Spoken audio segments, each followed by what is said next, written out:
Eyewitness accounts of explosions and flashes of light prior to the onset of collapse are key.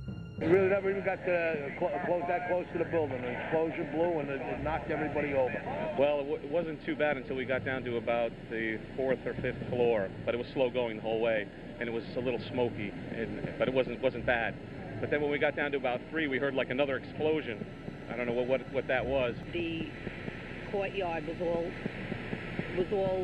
blown up in fire, and we had to go down through the mall. There was an explosion. We're on the support floor, which is a basement. Guy came in running. All his skin was out of his body. Oh my God. All his skin was out of his body. We took him out. We ran out. We heard a lot of rumbling. I went back in. There was a lot of smoke. We went up like the stairs with the Port Authority police to start rescuing people. A lot of people were coming out, but there was a lot of people that stayed there. We brought a lot of people on wheelchairs and a lot of people on gurneys, all people that couldn't make it. It was just something like saying this can't be happening. And it was, and I was living in it. I was part of it. I was right in the center of it. John Schroeder is a hero of 9/11.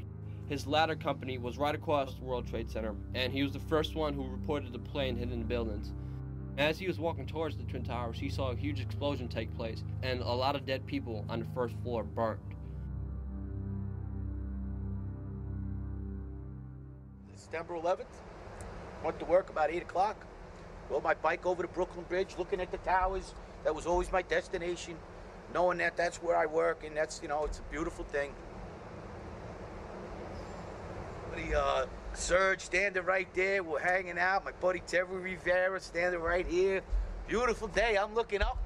All of a sudden, we hear,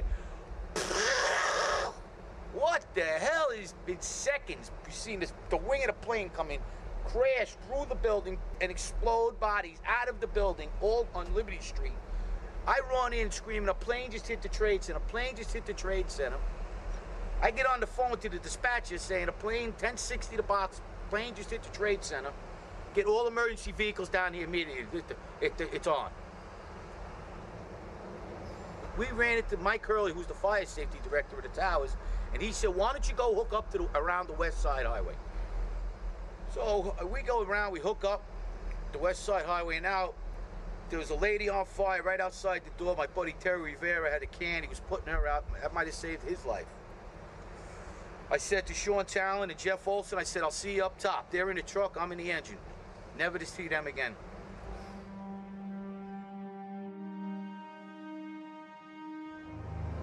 We were so dumbfounded because by the time we got around to the corner to the west side, there was 30 floors of fire.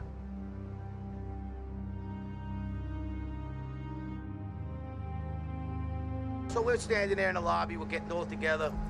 I look down to my right, and the elevators exploded, something out of like a Bruce Willis Die Hard movie. People just come running out of the elevators, on fire, fireballed. We were in there for maybe 5 minutes. 5 minutes, and the elevators exploded on us. Yeah, we said something's wrong, yeah. I mean, the plane hit up on the 80th floor. I mean, in 5 minutes, all of a sudden, now the elevators are exploding on the first level of the lobby. We said, we got to go up, man. Come on, we spent enough time here. You know what? We knew we weren't going to put the fire out.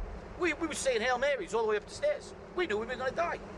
I knew it. I said, I'm never coming back here today. People coming down the stairs from all different floors, burnt. You know, missing an arm, missing this, missing that, and you know, screaming for help. And we're just saying, listen, you got to go down. You got to go down. So we were heading up to the 24th floor of the stairwell, and all of a sudden we heard, Mayday, Mayday, second plane, second plane. So we're looking at each other like, come on, second plane? There's no way there's a second plane. Within seconds, our building got rocked. We got bounced around in the stairwell like pinballs, man. And we just said, you know what? Time to go. We got out as much people as we could. Most of the people were out. We were the last guys going up the stairs. We got down to the 3rd floor, and that's where the stairwell collapsed on us. And we had to dig our way out. Now the building's coming down. We can't see nothing. Once again, saying our prayers. And with that, all of a sudden, we're looking for another stairwell. Me and the lieutenant open the door. We find a body in this closet. We were like, what the heck is that? Where did this come from? Holy shit, what's going on here? Something's crazy going on. We got our way out of the third store, and that's where the maintenance fella with a little flashlight saved our lives. He was pointed over, and if it wasn't for him, we never would have found another stairwell. Willie Rodriguez, thank you, Willie. He saved our lives. Saved about 12 guys' lives that day. We got down to the lobby, and everything was blown out, exploded. Everything was. We were the only ones in the lobby now. We're going. Wait a second here. Where is everybody? All of a sudden, we said, "Listen, man, no time to cry for your mommy. We got to get out of here." So we took off like cockroaches. 12 of us. We all went our own ways. I ran across North End Avenue and outran the building, throwing my gear off. I was standing on the ledge, watching the building come down. I was diving in the river to Jersey.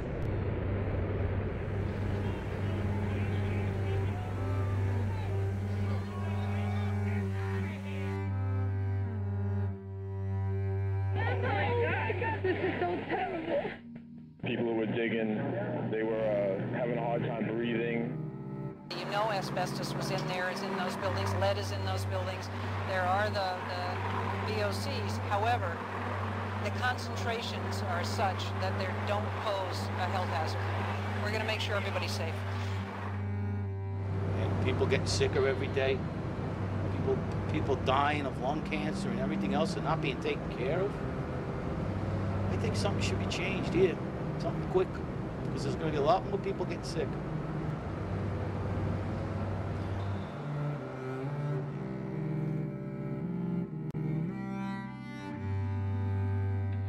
John Field, he runs the Feel Good Foundation, an organization which has been helping out many first responders and has been doing the job that the government should have been doing from the start. That's my roomie. That's his medication, 26 pills a day. He's an NYPD. I call him Skittles, as a nickname, you know. John Field donated his own kidney to another 9/11 first responder who was about to die. My name's John Field. I'm a 9/11 responder.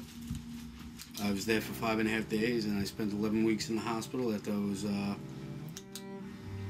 horribly injured working on the pile of Ground Zero. 8,000 pounds of steel, they roughed it out, estimated it out, crushed my left foot. After fighting for my own basic benefits, I saw so many other people suffering, and I decided to help people just like me. Denied, neglected, turned down, shunned, laughed at, made a mockery of.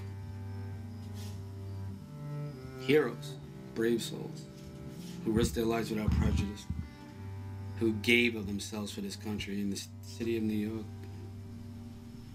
Over the last couple of years, I've been running the Feel Good Foundation.